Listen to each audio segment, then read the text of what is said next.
Rama Rama Hare Hare Hare Krishna Krishna Krishna Hare Hare Hare Rama Rama Rama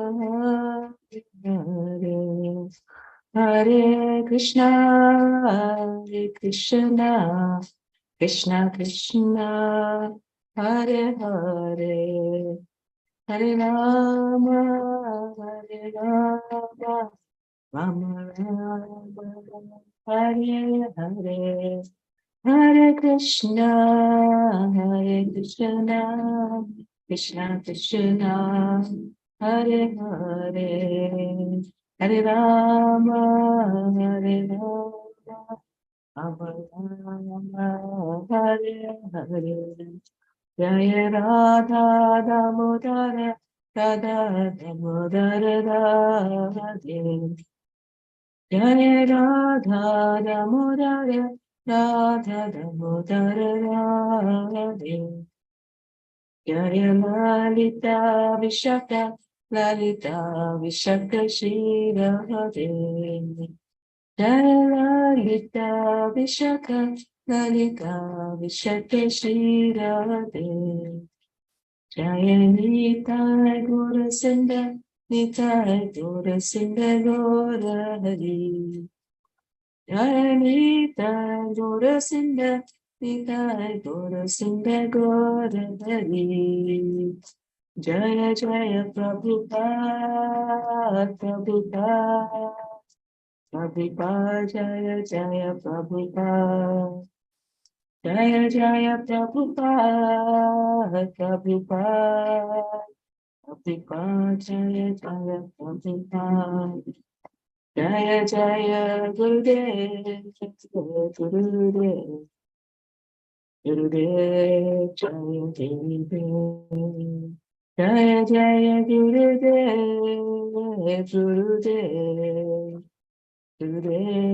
Jaya Gurudev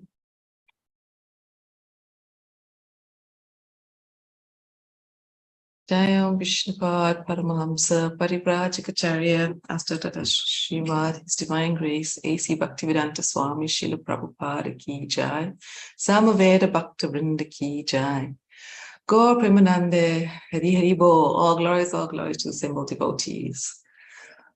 Namo Vishnupadaya Krishna Prasthaya Bhuttale Shrimati Bhakti Tirtha Swami Namine Namaste Krishna Padaya Prabhupadaya Sritatmane Shri Gaura Karana Shakti Bhakti Tirtha Namine Namo Vishnupadaya Krishna Prasthaya Bhutale Srimati Bhakti Vedanta Swaminiti Namine Namaste Saraswati Deve Gauravani Pracharine Nirvisesha Sunyavadi Pastityade Satarine Narayanam Namaskritya Naram Jaiva Narottamam Devam Saraswati Vyasam Tato Jaya Udirayet Nasta Prayeshu Padreshu Nityam Bhagavata Sevaya Bhagavati Uttama Sloke Bhakti Bhavati Nashtaki Om Namo Bhagavate Vasudevaya Om Namo Bhagavate Vasudevaya Om Namo Bhagavate Vasudevaya. Good morning, devotees. We are reading this morning Hare Krishna from Canto 5, Chapter 13, verse 24. This particular verse is in prose, so it doesn't have a meter. And I'm not so expert, but I'll just read it out. And then we'll go through the synonyms, the word for word, and then translation and purport.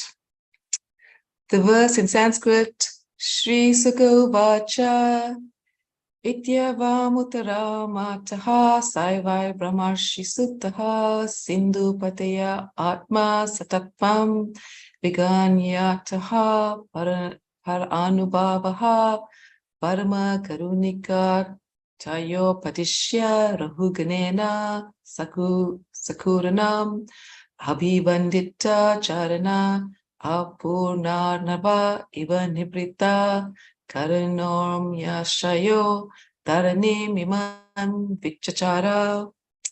Synonyms. Sri Sukha Vacha. Sri Sukadev Goswami said, Iti evam, in this way, Uttara Mataha, O Maj Parikshit, son of Mother Uttara, Saha, that Brahmana, by, indeed, Brahma Rishi Sutta, Jada Bharat, the son of a highly educated Brahmana, Sindhu Pateye, unto the king of the province of Sindhu, Atma Satatvam, the actual constitutional position of the soul, Viganaya Taha, although insulting Jada Bharat, Para Anubhavaha, who was very exalted in spiritual realization, Parama Karunikataya, by his quality of being very kind to the fallen souls, Upadishya, instructing, Rahuganena, by King Rahugana, Sakarunam, piteously, Abhivandita Charanaha, whose lotus feet were worshipped, Apurna Anarvaha Iva, like the full ocean, Nibrita, completely silenced, Karana, of the senses, Urmi, the waves, Ashaya, possessing a heart in which, Taranim, the earth, Imam, this, Vichachara, continued to roam. Translation.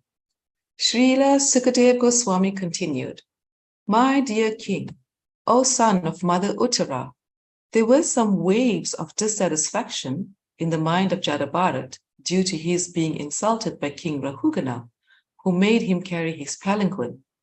But Jada Bharat neglected this, and his heart again became calm and quiet like an ocean. Although King Rahugana had insulted him, he was a great Paramahamsa.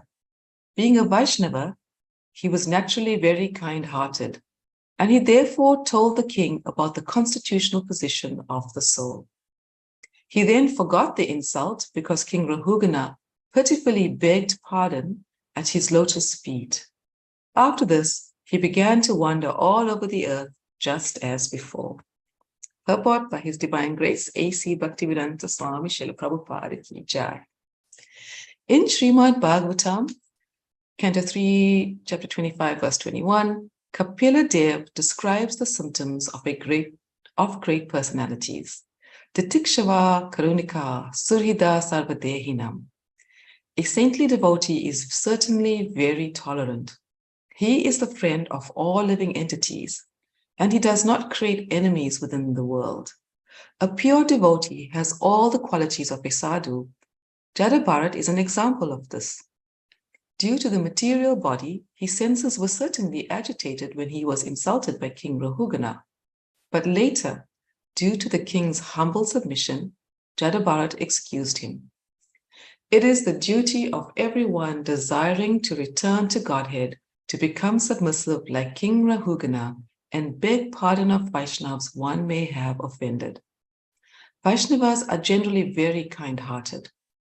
Therefore, if one immediately submits himself at the lotus feet of a Vaishnava, one is immediately cleared of offensive reactions.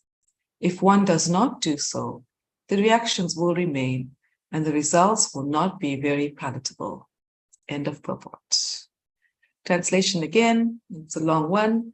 Srila Sukadev Goswami continued, My dear king, O son of Mother Uttara, there were some waves of dissatisfaction in the mind of Jada Bharat due to his being insulted by King Rahugana, who made him carry his palanquin. But Jada Bharat neglected this, and his heart again became calm and quiet like an ocean. Although King Rahugana had insulted him, he was a great Paramahamsa. Being a Vaishnava, he was naturally very kind-hearted, and he therefore told the king about the constitutional position of the soul. He then forgot the insult because King Rahugana pitifully begged pardon at his lotus feet. After this, he began to wander all over the earth, just as before. End of translation. Om Agyanya Timarandasya Jananjana Salakaya Chakshuramanitam Yena Tasmai Shri Gurave Namaha. Panchakalpatarubhyascha Kripa Sindhubhyevacha Patitanam Pavanebhyo Vaishnavebhyo Namo Namaha. Jaya Shri Krishna Chaitanya Prabhu Nityananda Shri Advaita Gadadhara Shivasadi Gaura Bhakta Vrinda. Hare Krishna Krishna Krishna Hare Hare Hare Rama Rama Rama Hare Hare. So Hare Krishna and good morning again, dear devotees.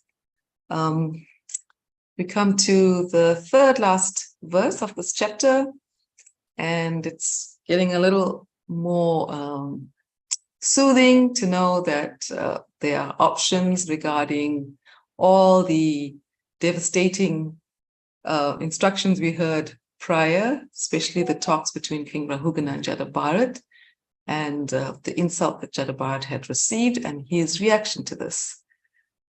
And we hear in the translation how Jadabharat, it's not denied that he was completely above these insults. No, there were waves of dissatisfaction in his mind. And we've all had that experience at some point in our lives. Someone says something to us or does something that we don't quite understand or can digest, and just it's like this churning in the consciousness and in the mind. So certainly Jadabharat had that, but he made a choice. He chose to neglect those insults. Similarly, we all have choice. And when he chose to do that, his heart quietened and calmed like an ocean, as the translation, the verse describes in English. It's also shared that Jadabharat is a Paramahamsa. Sukadeva Goswami is telling us that Jadabharat is a Paramahamsa. And we hear this word a lot of times. And, we know the literal translation, the supreme swan. We understand that Paramahamsa means just as the swan can draw milk from a mixture of milk and water, the swan only takes the milk portion and rejects the watery portion. Similarly, a person can draw out the spiritual portion from this material world, and that person would be called a Paramahamsa. Prabhupada says in Krishna book that when one achieves its Paramahamsa platform, he's no longer under the regulative principles of the Vedic injunction. He only he accepts only the association of pure devotees and rejects others who are too much materially addicted. So, Prabhupada continues in that explanation. He says, in other words, those who are materially addicted cannot understand the value of the Paramahamsa. But those who are fortunate, who are advanced in a spiritual sense, take shelter of the Paramahamsa and successfully complete the mission of human life. So how do we do this? Prabhupada is explaining in some other references around this Paramahamsa. I think there were some Bhagavatam lectures that he gave in Vrindavan, and he talks about how this is Srimad Bhagavatam 1.2.27. Krishna consciousness means to be completely non-envious. And Prabhupada here is trying to describe how Paramahamsa means Suridam Sarvabhutanam, a friend for everyone, not for this human society or this or that society. Paramahamsa is a friend to everyone. So this quality of non-enviousness. And it's described how that they're always a friend. Suridam Sarvabhutanam, like Bhagavad Gita 5.29. And the Paramahamsa, we see among us some exalted devotees, they just don't have this envy. They're just friendly to everyone, no matter what comes their way or whomever they interact with. Prabhupada explains, we want to understand Paramahamsa a little more this morning, that they're also the topmost transcendentalists. He says, that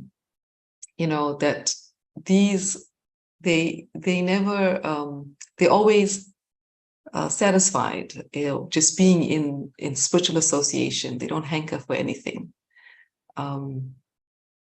Prabhupada, kind of like in a cutting lecture in Vrindavan says, so far what you have done, that'll be enjoyed by the crow class of men. But you do something which will be enjoyed by Krishna, then that is topmost. So the Vedic literatures will be satisfactory to the swan class of men, the Paramahamsa, the topmost transcendentalists. Prabhupada also says about transcendentalists that for them, Krishna becomes visible to them. Where does he say this? He said this quite a few places, but one specific mention is Krishna does not become visible. This is a lecture in Bhagavatam, Bombay. Krishna does not become visible because he's visible only to the Paramahamsa. Paramahamsa means the supreme position of a human being. That is called Paramahamsa. According to Vedic system, they're he's talking about the different varnas and ashrams. But this Paramahamsa, and then he talks about sannyas, different types of sannyasis also. But it means the supreme position of a human being. And just a few more points on this Paramahamsa concept or understanding so we can see how to live in the material world but extract spirituality and be completely in that spiritual realm.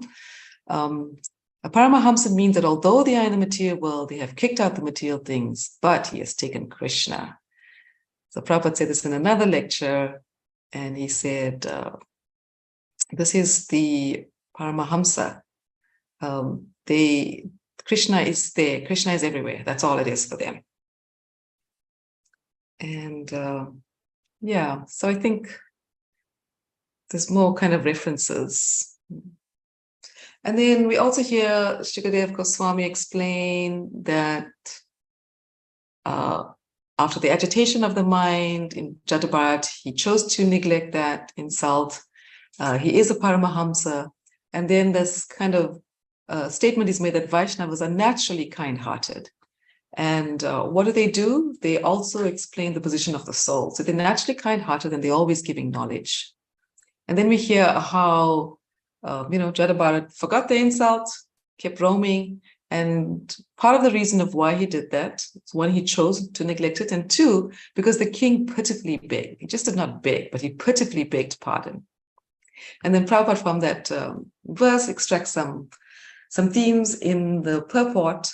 And these are, the theme of tolerance and how to be a friend to all. How not to create enemies, not just have enemies, but actually, what are we doing to create enemies? How do we not do that? How to be submissive, how to beg pardon and submit to the lotus feet and of the devotees.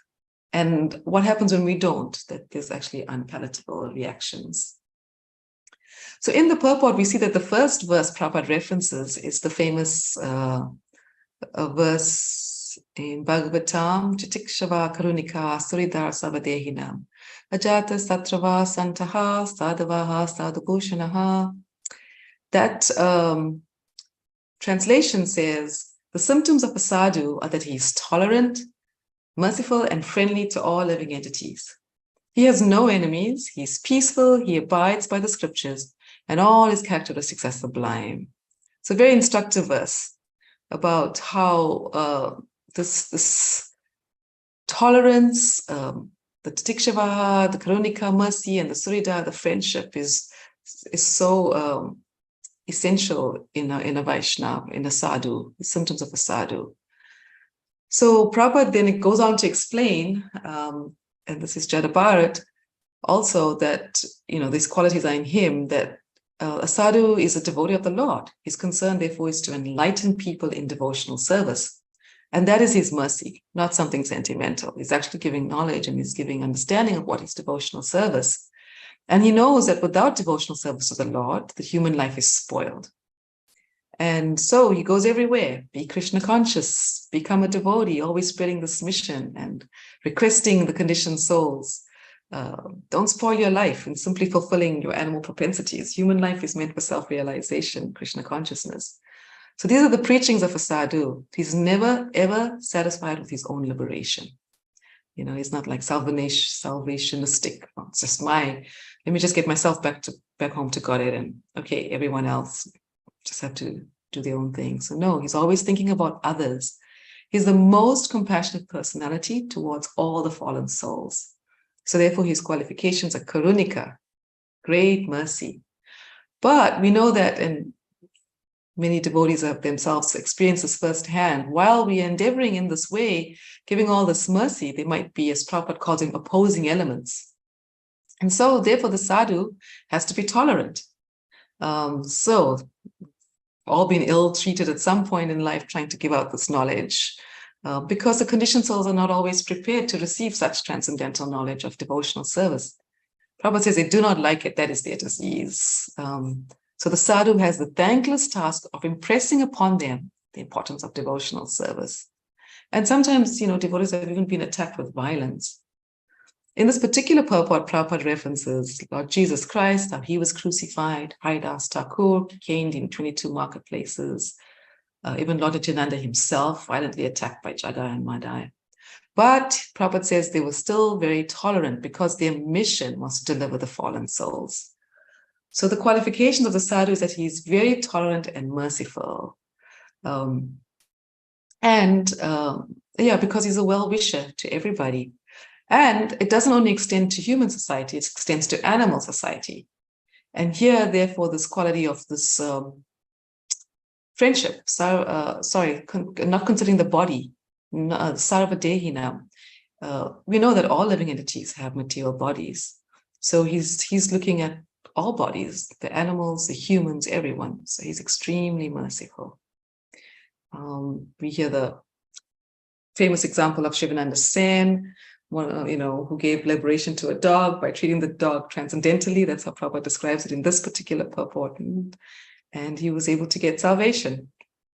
So sadhu engages in the highest philanthropic activities for the benediction of all living entities.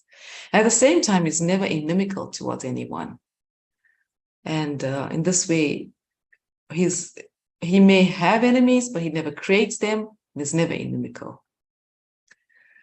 So this is a really nice verse that Prabhupada has helped referenced here to help us understand Jada Bharat's reaction. And it's also very instructive as we go about our lives, how we may receive maybe unintended insults, offenses, mistakes. And we'll share a little bit more about that later in the class. It agitates the mind, but we can make a choice not to, and we can become very calm internally, like Jada Bharat. There's more qualities of the sadhu mentioned, but I thought another verse that came to mind regarding this quality of being merciful, of being compassionate, of being friend to all, of being tolerant, is the famous Bhagavad Gita verse 13:8-12. And then when I was reading this verse, I saw that Prabhupada analyzes these different qualities, and I understood that many of these qualities fitted very nicely with this particular chapter on all the things we've been going through about family life, about, well, not in Krishna consciousness, the material, the onslaughts of material nature, approaching a spiritual master, what happens when we don't follow the orders of a spiritual master, etc. So that verse, it's a long verse, and I'll just read it to refresh our minds on it. Humility describes all those qualities, I think about 20 or something like that. Humility, pridelessness, non-violence, tolerance, simplicity, approaching a bona fide spiritual master, cleanliness, steadiness, self-control, renunciation of the objects of sense gratification, absence of false ego, the perception of the evil of birth, death, old age, and disease, detachment, freedom from entanglement with children, wife, home, and the rest, even-mindedness amid pleasant and unpleasant events, constant and unalloyed devotion to me, aspiring to live in a solitary place, detachment from the general mass of people, accepting the importance of self-realization, and philosophical search for the absolute truth. Krishna says to Arjuna, all these I declare to be knowledge, and besides this, whatever they may be, is ignorance. So Prabhupada in the purport, and I'll just extract a few of the qualities and see how we can take some instruction from them. Prabhupada says it himself, as for the knowledge outlined here, the items may be analyzed as follows. So let's look at humility.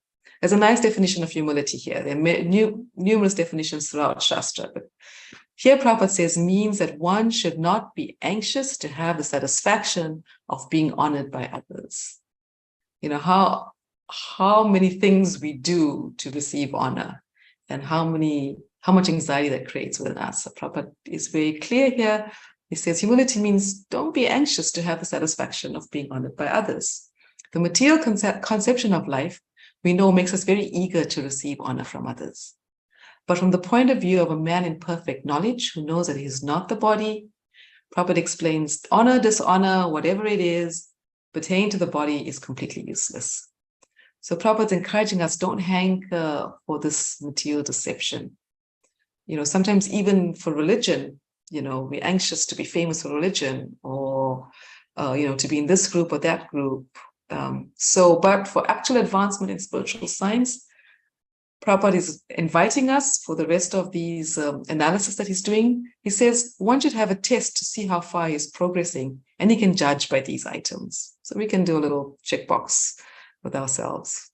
The other quality that Prabhupada mentioned, that Krishna is mentioning here to Arjuna, is nonviolence. And here another interesting definition of nonviolence can mean many things, but it's taken to mean not killing, or generally it's taken to mean not killing or destroying the body. But actually, Prabhupada gives a nice definition of nonviolence. It means not to put others into distress. And Prabhupada makes a very bold statement here. Let me just find it. He says, so unless one elevates people to spiritual knowledge, one is practicing violence. Like, whoa, that's quite heavy. So, but we understand, Prabhupada, what he's actually saying. He's saying that give this knowledge, elevate everyone, because otherwise we're not acting in the full interests of our real identity. So, you know, we're just kind of dealing on the surface and with the externals and the temporary and the material. So people in general are trapped by ignorance in the material concept of life, and they perpetually suffer pains, material pains. But unless one elevates people to spiritual knowledge, one is practicing violence, he says. So do our best to distribute this real knowledge to people so that they may become enlightened and leave this material entanglement. That is nonviolence. I think that's why also Prabhupada had some critique of Mahatma Gandhi and, you know, the other kind of like ahimsa movements, etc. So, because it really means giving spiritual knowledge. That is true nonviolence. The other quality mentioned here is tolerance. And what is the definition here? Tolerance, that we can take some instruction from.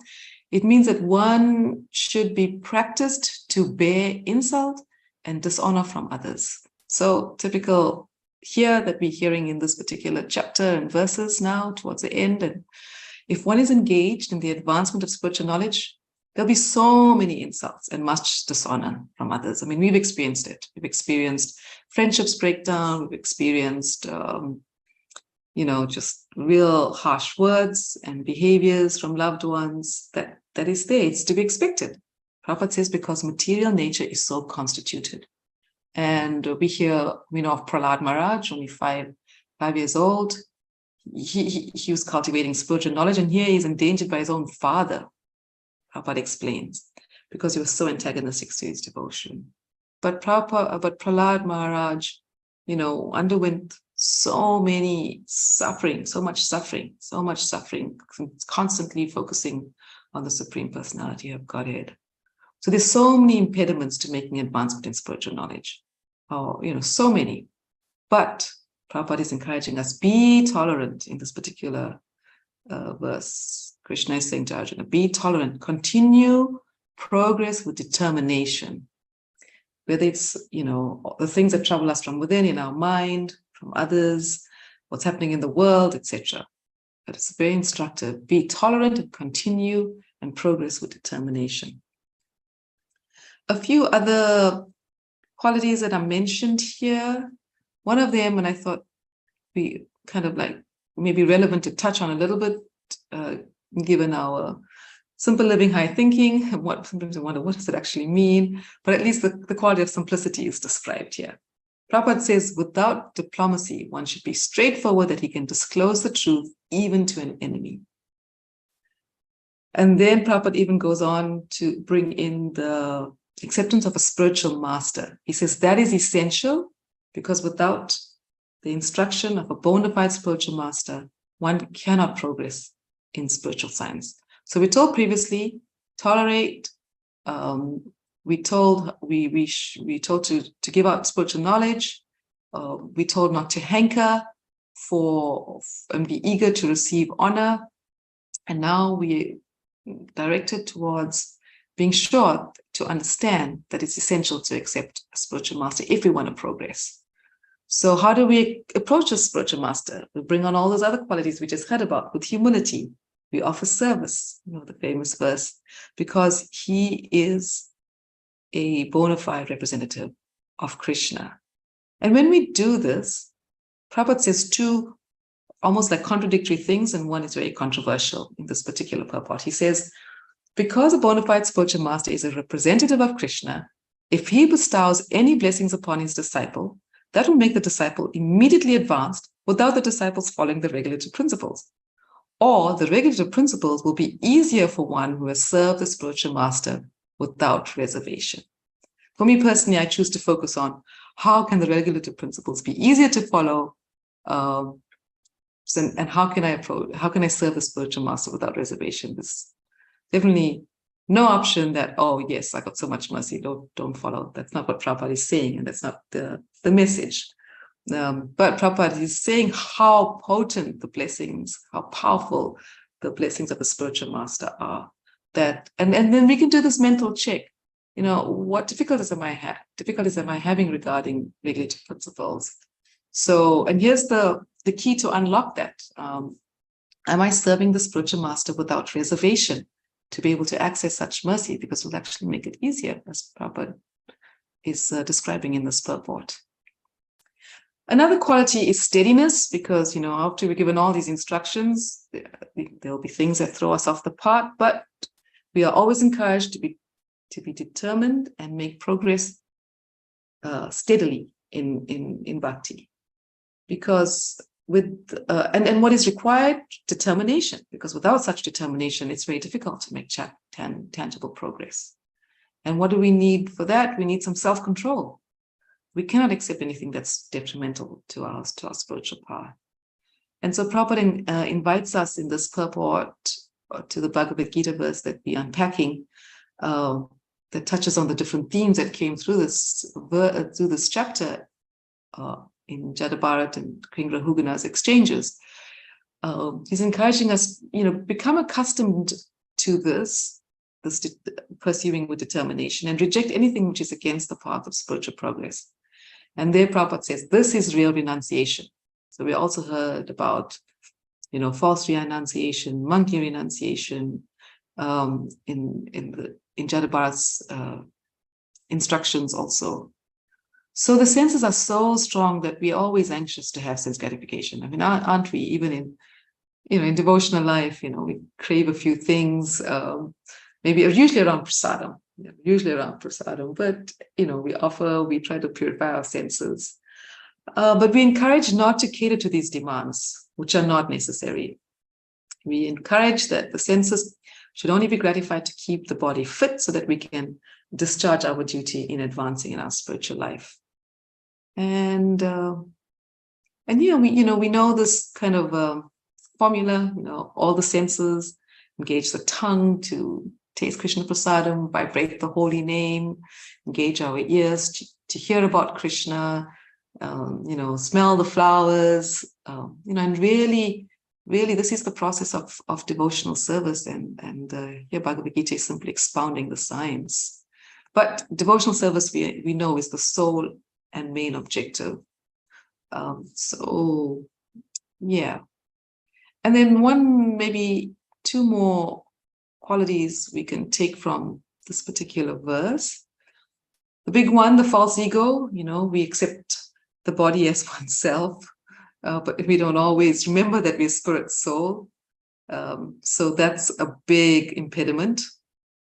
And we want to act in ways, make choices in ways that we give up our false identification. The other one that is listed here is a detachment from children, wife, and home. Prabhupada is so clear on this. He says this is not meant that one should have no feeling for these. They are natural objectives of affection. But when they are not favorable to spiritual progress, then one should not be attached to them. And the best process for making the home pleasant is Krishna consciousness. So Prabhupada says, then transform that situation. And we also know this other formula that is often spoken about for Grihastha living, chant together, do offerings to Krishna together, take prasadam together, exchange kata, Krishna kata together, engage in deity worship together. And Prabhupada concludes a very extensive explanation of this by saying that just by doing these 4 things, home life is very comfortable and congenial and favorable for spiritual advancement. Then, family life should never be abandoned if we can do these 4 things. So we can see from here, the happiness and distress are just concomitant factors of material life. And we're encouraged in Bhagavad Gita, and we're encouraged here in these particular verses to tolerate. We can never really restrict the coming and going of happiness and distress. We just got to be able to be detached and make choices. And and as we do this, we can get to the stage of uninterrupted devotional service. Papa calls it unbreakable devotional service. And, we want to stay devoted to Krishna and the devotees without deviation. So, we can see then that, by practicing humility to the point of realization of Krishna, Prabhupada describes it as a staircase from the ground floor going up to the top floor. Some of us have reached the first floor, others the second, third floor, but we got to reach the top floor because that's where the understanding of Krishna is fully manifested. So let's talk a little bit about how this last part of the purport and the verse where now we're begging pardon, and if we don't, the unpalatable reactions. Some of the previous speakers have touched on this quite comprehensively, but we can talk a little bit, extract some other instructions from Shastra. There's this nice article from Back to Godhead. I always like the Back to Godhead articles because they kind of give this scripture with the application. I can't remember who the author of this one. I think it says Gauranga, but I don't know if he was. I don't know who's the author of this particular article. I can find the reference. But the author says, to err is human, right? So we're going to make mistakes. So as we live together, serve together, we're going to unintentionally say something that might be hurtful to somebody else, or do something in our service that makes it more difficult for someone else to do their service, and then they might have some resentment. We might have, resentment builds up in different ways based on, different things that agitate us. But our goal is to try to see how to make a choice to neglect that agitation and understand the transitional nature of that. And so the author is talking about when we make mistakes, what happens, and all the examples, and how do we rectify these mistakes.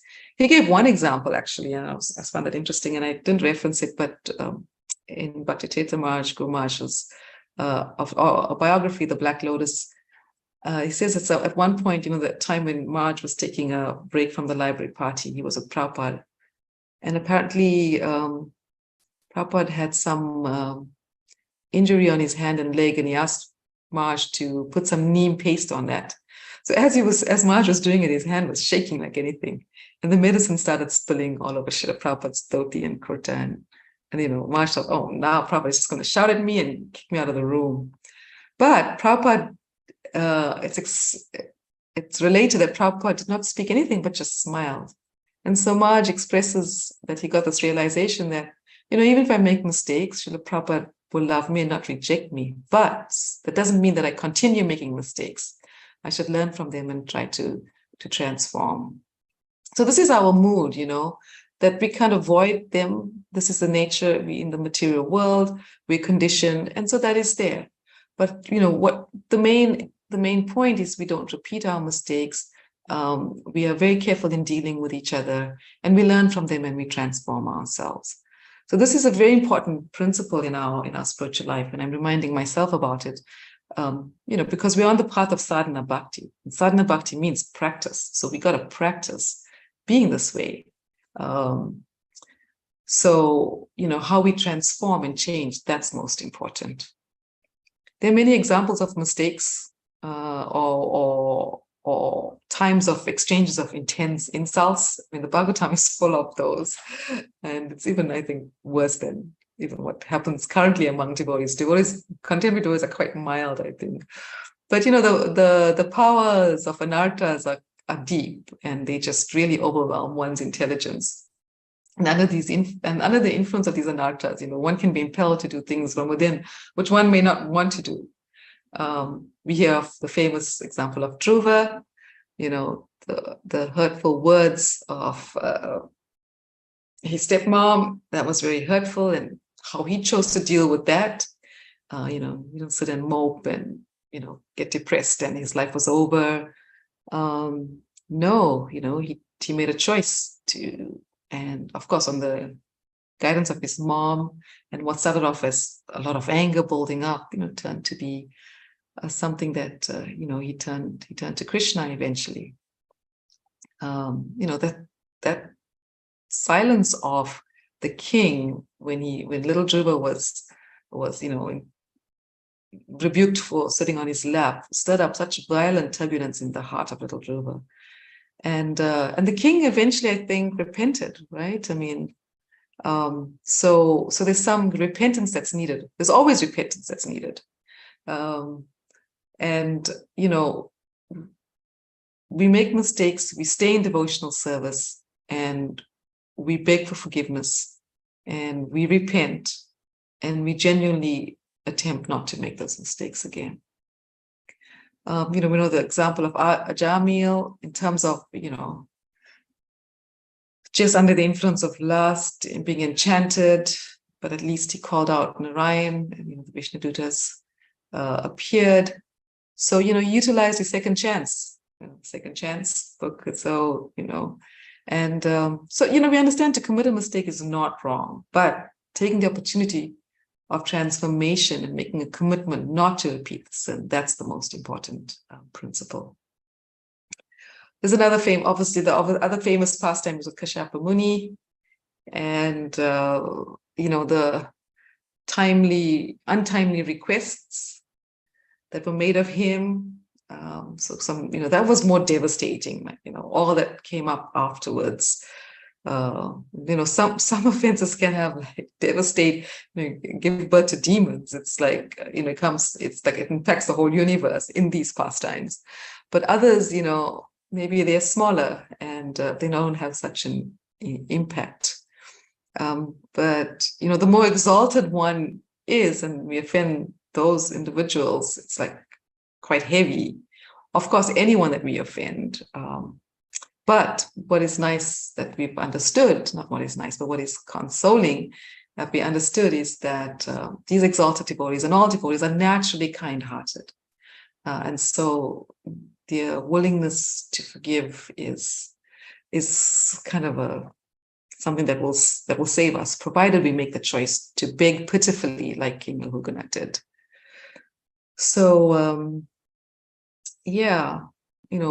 pride is a big thing that also stands in our way. Indra's a big example of that.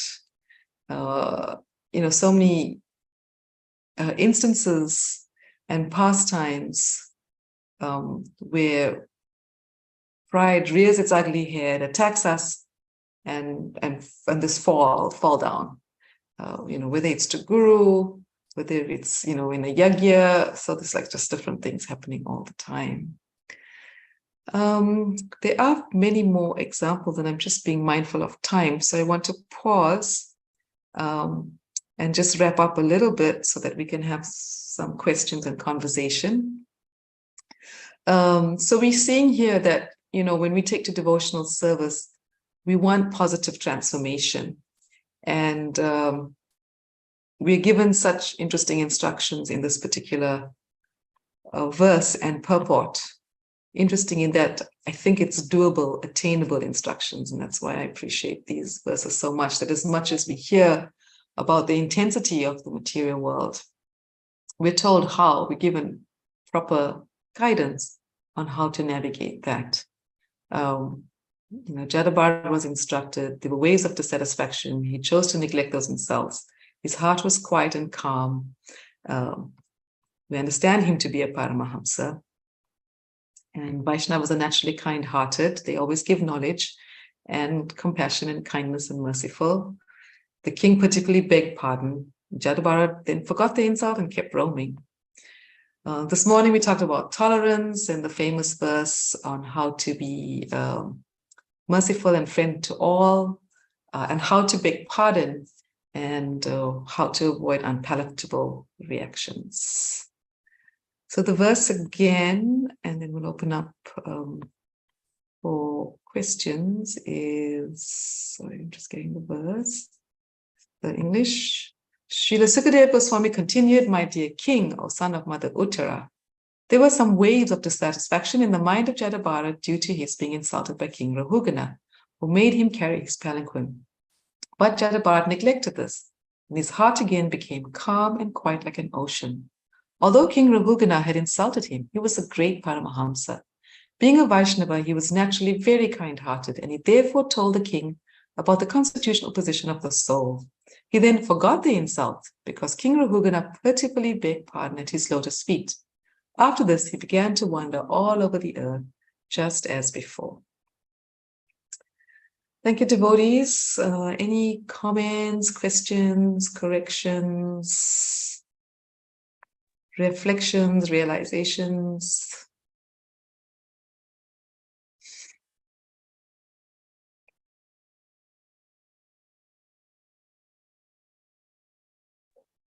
We can't hear you, Nagari Krishna. Can you hear me? Yes, kind of a little soft though. Check if it's me. Uh-oh, you're frozen. Okay, now you're back. Okay. Thank you so much, dear Devi. Uh-oh, you froze again. Yeah, basically deal with it. So my question relates to being on the receiving end of the anger from a great soul, whether it be a Paramahamsa or a great devotee. So how does a younger devotee deal with it? Because they don't necessarily have the experience or the qualification to deal with it as a Paramahamsa does in terms of ignoring it. And, also being a junior devotee, if you get lashed by, intense anger, like harsh words, strong words from a senior devotee, it has like ramifications even in terms of trust, not just in the interpersonal relationship, but also even in devotional service itself. You begin to think, such a person can treat me like this, even though they can say something like this, even though they've been practicing for 3 decades, 4 decades, So as a younger devotee, how do you deal with that? Okay, thank you for your question. As much as Jada Bharat is a Paramahamsa and chose to avoid or neglect the insult, I think throughout Shastra and even this particular series of verses and chapters, the instruction is not for us to just forget about it or neglect it. The instruction is for us to deal with it, to process it. His choice, he's a Paramahamsa, he can do it. However, we can see that the reaction is normal to be agitated. Okay, I'm agitated because it hurt. And so that's acceptable, to be able, to accept that I'm agitated. I think the second thing is that the choice that one makes, it's not simply an ignorance. As peers, we rely a lot on each other, where we can approach each other and reveal our hearts in confidence to each other.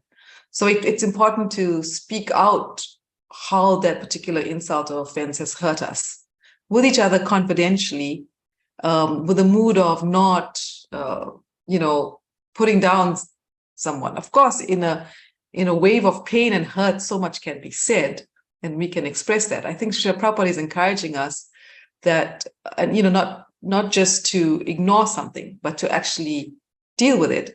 And so we've seen even the times when we were able to tolerate such insults is when we actually made some acknowledgement within ourselves that maybe there was something that, I did unintentionally that has caused the person to react this way. So some sort of acknowledgement within our own heart, honestly reflecting that, and even if we were misunderstood, yes, okay, I did this person received it that way, so there was misunderstanding. So that acknowledgement is there within our hearts, honestly. And then some sharing and reflection, exchanging in confidence about how this affected us. And then to be able to approach that person in humility and share. I think no matter how senior, I think because the devotee that caused the offense and the devotee that has been at the recipient, at the receiving end, no matter what that polarization is, they both are still on the path of bhakti. And so I think it behooves one to make that move, to even approach someone senior and say, as your junior, I am conditioned. And so when this happened, this is how I was affected. It hurt me this way. It may not have been your intention. But I'd really like to be able to discuss this and beg for your forgiveness, because, some agitation was there because you return agitation to me. And, and how can we clear this between us? Because, this is our path home back to Godhead. This is the real work. All the stuff that we heard about how bad the material world is. That's not the real work. The real work is how in our hearts as Vaishnavas, we can actually continue to live and serve together while expressing our pain together. And I feel that because this pitiful, repentance was there, there's also like the forgiveness comes naturally. So yes, the person, you on the receiving end, let's just say in this example, on the receiving end, the other person perhaps needs to be particularly begging and you forgiving. But who knows, like there are multiple factors impacting that particular interaction that are beyond our purview. And so in this knowledge, the supreme knowledge of, I'm a conditioned soul, that other person's a conditioned soul, what am I hearing and learning about myself, and what choices am I making in courage and boldness to be able to approach a person in humility and share what this has meant for me and done for me, and be open to the possibilities. You might not be received very well, or you might be received well. But Krishna is going to be reciprocating with the devotees that make the choice to be able to, with open hearts, deal with that interaction and move through it, as opposed to, make it turn into prajalpa or turn it into something that, destroys relationships and actually becomes a bigger impediment on our path and becomes heavy on the heart. That's a long-winded answer to something I think you already know, that I think there's sufficient instructions about the, like it puts into practice like Bhagavad Gita verse, the verses we described today, like am I eager and anxious to receive honor? Why was I kind of so hurt? But I feel like in the sweetness of devotee interactions, it's not so much the reception of honor that we're eager for. It's more acceptance, because we want to please each other. Our whole philosophy is based on pleasing. And so in pleasing each other, we hanker for so much acceptance. And if we see that more and more in each other, that, actually the person just wants to be accepted, then we can give that more freely and, be less conditional and, have all of our judgments kind of sprinkled into that. Any other thoughts and reflections from others? I see 2 hands up, but before we hear from Leela Kishori and Taraka Prabhu, Agari Prabhu, does that give you any insight or anything you want to add to that? You've frozen. I don't know if your question's been adequately answered. Okay, I didn't hear. Agari, is that okay? Sorry, you were frozen. Yes, it's good. Thank you so much. Okay, thank you. Leela Kishori, Mataji, you had your hand up first, and Taraka Prabhu. Hi, Krishna. Good morning. Good morning, Mother Leela. Thank you so much for your class. It's just wonderful. This was something that I've been praying a lot about not harboring resentment and how not to let these waves become like a tsunami, and it was interesting how it's put that way, the ocean. I used to live very near actually in the ocean on an island. So, and if you've been to the ocean, when the waves start, if you're in like a rough ocean, you get knocked down by one wave. And by the time you're getting back on your feet, the next one is coming, and pretty much the only way to avoid that is get out of the water.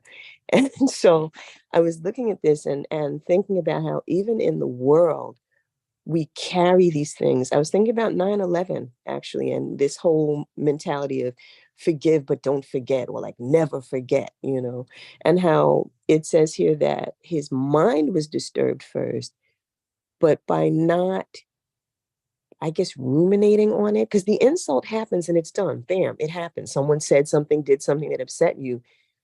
And that's not it. It's then continuing to dwell on it, right? And carry it and make it bigger in your head than it was. And then it's like, it's never this and it's always that. And all the craziness. And then, like you said, then your heart is heavy. And I mean, your heart is where, Paramatma lives. Like, now you're messing up this house where the super soul lives. You're making it a mess. And then it came down and he just neglected it. Like, how do we do that? Like, just because, like you said, you don't just forget it. I love what you just said to Agari Krishna about talk about it and get down to what's really happening with you, not the third party, not the person who quote unquote did it, not get in that victim mode. But what am I actually, like, what just happened and what's going on inside of me now because of it? And how to sort through that in a way that is Krishna conscious. How do we let that stuff go? Because then it says he literally forgot it. And that's the hard part for me, is that, I can forget. You say, oh, I forgave it. But then you keep thinking about it, or, the next time something happens, you go, here it is again, which means you're still holding on to it. So like how to literally forget it. And for me, I'm learning a lot of it is to really come to Krishna exactly as I am, like not pretend that I'm not feeling that way if I am, but to bring it. In chanting this morning, some thoughts were coming up and I would stop really, and say, Lord, I'm really thinking about this thing. Like I need help, to let this go, and then chanting more, so it's a tall order. I mean, to me it is. I'm, because I'm not in any way near the point of making no enemies, not stepping on toes. And I think the hardest thing for me is it's not the stepping on toes offenses, quote unquote, like somebody just steps on your toe by mistake, or they do and they go, oh, I'm sorry. It's the, like, you literally drew back and spit in my face kind of insults, where it's like, how do we calm that? How do we let go of that? So I'm, very much at the beginning of this. Thank you so much for all of the instruction you gave today. I'm going to be talking with you more about this because you have like a wealth of wisdom about it. But just thank you. That's all I have. Thank you, Lila Kishore, for sharing those reflections. Yes, this is the real hard work. This is where the work is, but also the sweetness and the reciprocation. And these are all Srila Prabhupada's instructions. So, we kind of have all the tools, the whole manual. Thank you. Thank you for sharing. Taraka Prabhu, Hare Krishna. Good morning. Hare Krishna. Thank you once again for a very nice class. I'm very pleased that you are giving classes more regularly now. We are all winners now. We have the opportunity to get your kind association. It's very nice. Boy, so many thoughts. I don't know where to begin. We never have enough time. With regards to, I think we're still kind of discussing Nagari Krishna's question, and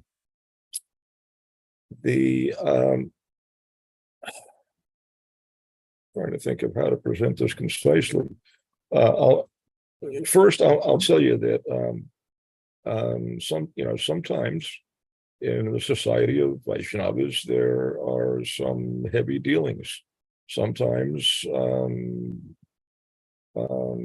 a senior may deal with a junior in a harsh way, and not necessarily because there's some fault on the part of that senior, that for some reason he's not behaving properly. Actually, he's behaving appropriately, and according to the circumstances, he's actually bestowing mercy, trying to help a junior to overcome an impediment. Sometimes the medicine is harsh. Sometimes open heart surgery is required for a seriously diseased condition. We saw this in Srila Prabhupada. He often chastised his disciples very severely, very harshly, and I mean, grown men were reduced to a quivering mass of tears. Srila Prabhupada's chastisements were sometimes absolutely devastating, very, very heavy. But and if you were to ask those devotees, they would explain that while they had difficulty to swallow that medicine initially, gradually with time, they realized the appropriateness of that chastisement and the mercy of it. That by that chastisement they were able to uproot a serious anartha. That Srila Prabhupada was actually an expert physician and knew precisely what was required for a particular disciple, and sometimes that's what's required. The problem is, we have this false ego, and we want to be respected. We want to be treated in a particular way. We want to be regarded in a particular way. We have a particular conception of who and what we are, and we want everyone else to accept the self-image that we ourselves prefer. Side note is that other people never really see you the way you see yourself, but and you can't expect them to, and you can't force them to. But the processing of these types of dealings is, there are a host of mechanisms, techniques for trying to deal with these things, but the real solution, the final fix is it's simple, but it's difficult as well. It's really just a matter of advancing in Krishna consciousness, which will come by chanting gradually without offense, by uprooting the offenses to your chanting. then you'll arrive at the proper state of consciousness that will allow you to properly assimilate those kinds of dealings. By your offenseless chanting, you will become humble, more tolerant than a tree, devoid of all sense of false prestige, ready to offer all respects to others, and so on. Trinadapi and Ichena, right? That's what's required. In that state of mind, you will not take offense. But arriving at that is not so easy. And to arrive at that, the process is to hear and chant without offense. So you have to know what the offenses are to the holy name, and you have to practice avoiding them. It takes time to become adept at chanting without offense, but that actually is the fix to everything. It's panacea. It actually is the solution to every problem. That's our whole process. That's the means of our advancement. So yeah, heaviness is not necessarily inappropriate, and we would be mistaken if we thought that a senior was somehow out of line because he heavied us out or something like that.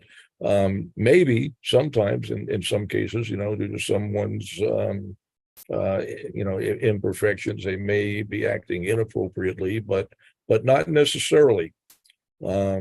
Regardless, if you're in the right frame of mind, you will be able to process it without disturbance. Rather, whatever the circumstances are, you will derive the highest benefit from that. That's the result of Krishna consciousness, humility in Krishna consciousness, in particular. There is a great deal more I would love to discuss about this verse and purport. We've already gone 10, almost 9 minutes overtime, but gosh, there is so much, and I think particularly of Harinam Chintamani, Srila Bhaktivinoda Thakur's book Harinam Chintamani addresses pretty much all of what is described in this verse. He talks about the qualities of a Vaishnava, and he gives a lengthy list, because in the 4th chapter, he's talking about the offense of blasphemy of Vaishnavas, which, by the way, is gravely serious, and in Srila Prabhupada's, is it? No, really, the text itself, I think, it's Srila Prabhupada's purport. His last sentence in the purport is he has opted for brevity here, but this is a serious understatement. When he talks about the results being not very palatable, not only are they not very palatable, they are absolutely devastating. We could talk at length about that, and it's worth talking about that because it's important to know how gravely serious those offenses are. By committing offense, if you don't gain the forgiveness of the individual that you have offended, and that individual may not take offense, they may never even be aware that you committed offense, but Krishna will be aware, and so you may knock yourself out to practice Krishna consciousness for the balance of your life and even in successive lives, and no matter what you do, your efforts will never bear fruit. Ever, never, ever. That's the result of Vaishnava Aparad. Oh my God, the effects are so devastating. You spoil all the devotional service, all the results of your service accumulated for lifetimes is wiped out. But anyway, and there's so many different ways that you can make the mistake of offending Vaishnavas. You may be very advanced, you may be very knowledgeable. It can happen at any stage of your progress in Krishna consciousness. It's not just an affliction of less experienced devotees or less advanced devotees. It can happen at any time, and it just requires extreme vigilance. And generally, I think that becoming offenseless is really a function of both the cultivation of knowledge of this subject, coupled with practical experience.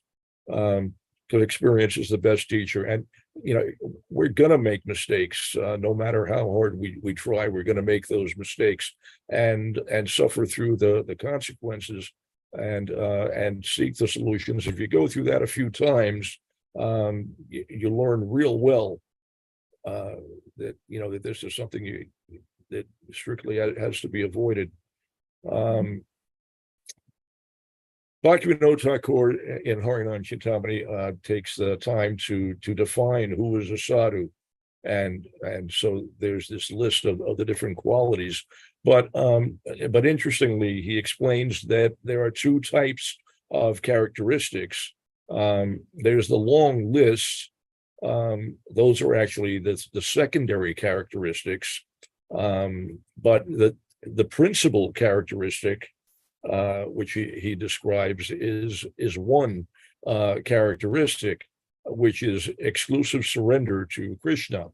He explains that by some good fortune, you get the association of devotees, Vaishnavas, and by their association, you attain a taste for the holy names, and you begin to chant the holy names, and then actually take shelter of Krishna's lotus feet. So that is the chief characteristic of a sadhu, a devotee, a Vaishnava. And it's important to understand that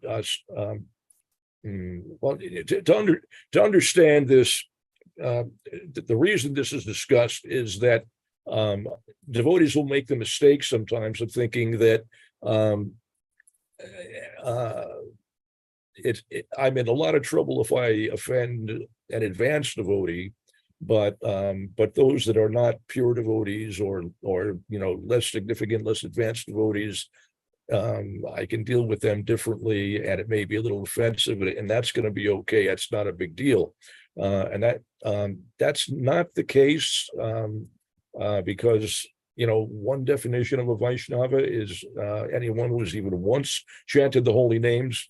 But Srila Bhaktivinoda Thakur goes into greater depth and explains more carefully what really defines a Vaishnava. But if you're only looking for that long list of qualities, and you think, well, someone, this individual doesn't have all those qualities, so therefore my offense towards him or her is not going to be serious because they're not really a sadhu.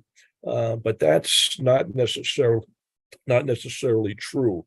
So Bhaktivinoda Thakur explains that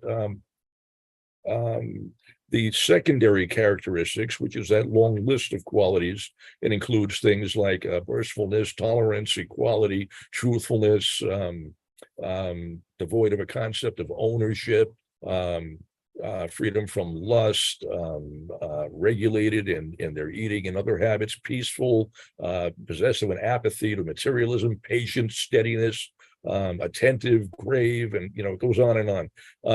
Those are secondary characteristics, and they don't necessarily manifest right away. One may have the chief characteristic that really defines who is a sadhu, without those other characteristics having fully manifested yet. And so one might make the mistake of thinking this individual is not really a sadhu, at least not yet. And that would that would be a grave mistake. So the aphorism is better safe than sorry, or better to err on the side of caution, right? So we offer respect to all living entities, and without distinction, and that way you're safe, because it's also true.